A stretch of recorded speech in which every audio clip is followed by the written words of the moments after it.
है। आत्मा मुक्त है, स्वतंत्र है। आत्मा में समता है। आत्मा में धर्म, पंथ, मजहब, सदग्रंथ से परे है। आत्मा में पद, प्रतिष्ठा, यश, मान, सम्मान से भी रहित है, परे है। आत्मा परमात्मा स्वरूप है। आत्मा अचल है, अबद्ध है, अजन्मा है। आत्मा दृष्टा है, कायाकल्प है। आत्मा पक्षपात रहित है। आत्मा ग्रह, नक्षत्र, तारे, आकाश से भी परे है। आत्मा में प्रश्नवाचक चिन्ह नहीं है। आत्मा पूर्ण विश्वास रूप है। आत्मा में शंका, संदेह, दुविधा नहीं है। आत्मा में तंत्र, मंत्र, जंत्र से भी परे है। आत्मा रिद्धि, सिद्धि, निधि से भी परे है। आत्मा निस्वार्थ है, परमार्थ है, निष्काम है, क्षेत्रज्ञ है। आत्मा आनंद स्वरूप है। आत्मा पूर्ण ज्ञान रूप है। आत्मा सुख स्वरूप है। आत्मा स्थिर है, अस्थायी है। आत्मा गुप्त है, गौण है। आत्मा मौन रूप है। आत्मा निर्विकार रूप है। आत्मा अमर है। आत्मा अनासक्त है। यह आत्मा का लक्षण मैंने इतना बताया। इतने लक्षण में घूमते रहो तो मन फिर विचलित नहीं होगा। मन संसार में नहीं जाएगा, मन माया में नहीं जाएगा। यही समस्त वेदों का सार है, समस्त ग्रंथों का सार है, समस्त ज्ञानों का सार है।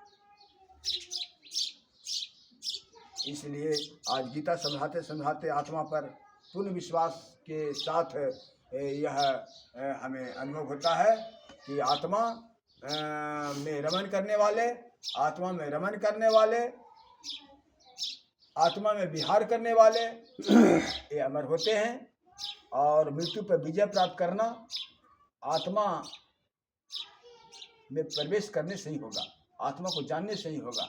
आत्मा का मृत्यु कहाँ है? जो मैंने लक्षण बताया है, कोई लक्षण है मरने का? सब अमर है, सब सत्य है। इस सत्य में इसको माला बनाकर, इतना गुण लक्षण मैंने बनाया ना, ये आत्मा का माला बना करके इसी को समझते रहो और माला फेरते रहो। बस इसी माला में रहोगे, इस केंद्र में रहोगे ना, इस लक्ष्मण रेखा में रहोगे ना, तो आप 1 महीना में कहाँ से कहाँ पहुँच जाओगे। फिर संसार के सहारा लेने की जरूरत नहीं पड़ेगा। संसार में कोई ऐसी चीज नहीं, ज्ञान नहीं है जो ज्ञान आपको जानने का शेष रह जाएगा। आप सारे ज्ञान संपूर्ण प्राप्त कर लोगे, इतने में प्राप्त कर लोगे। आपके अंदर, आपके आत्मा में उपज हो जाएगा। आत्मा में आप स्थिर रहो, आत्मा के लक्ष्य लगा करके आप केंद्रित रहो, आत्मा में आप स्थिर रहो, शांत रहो। आत्मा से सब आपका प्राप्त हो जाएगा, परमात्मा तक प्राप्त हो जाएगा ज्ञान। माया ब्रह्म प्रकृति से ही पार हो जाएगा, सब कुछ प्राप्त हो जाएगा। जो कुछ यहाँ संसार में कोई देने वाला नहीं, जो देवी देवता तक देने वाला नहीं, कोई यहाँ कुछ कोई देने वाला नहीं, संसार का कोई सहारा नहीं, केवल परमात्मा का सहारा लो।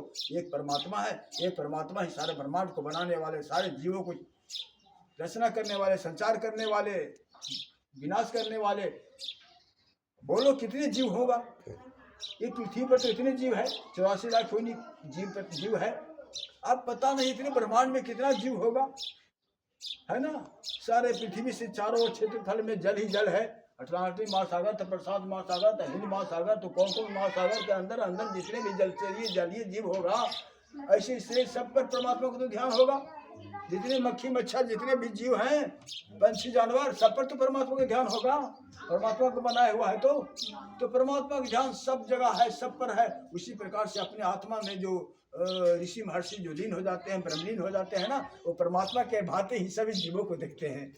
दूर दृष्टि हो जाता है। दिव्य दृष्टि का मतलब दूर दृष्टि, मतलब सारा ब्रह्मांड से आपका दृष्टि पार हो जाता है, तो इसी को कहते हैं। दिव्य दृष्टि से ये सब सारे समस्या समाधान हो जाता है, और शंका संदेह दुविधा का बंधन टूट जाता है, और माया का बंधन टूट जाता है, मुक्त हो जाता है।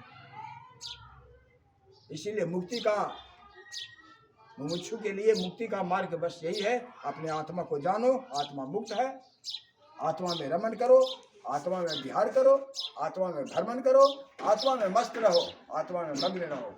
इसमें तो कहा कि प्रेम से बोलिए आनंद कंद भगवान की जय। आत्मा आनंद स्वरूप है, इसमें आनंद ही आनंद रहो। जितना आनंद इसमें चाहोगे उतना आनंद मिलेगा। आनंद इसमें कमी नहीं है, आनंद का इसमें बाढ़ आ जाएगी। आनंद का सागर है। इसलिए आनंद में जाने के बाद ना ये परमात्मा में प्रवेश कर जाता है।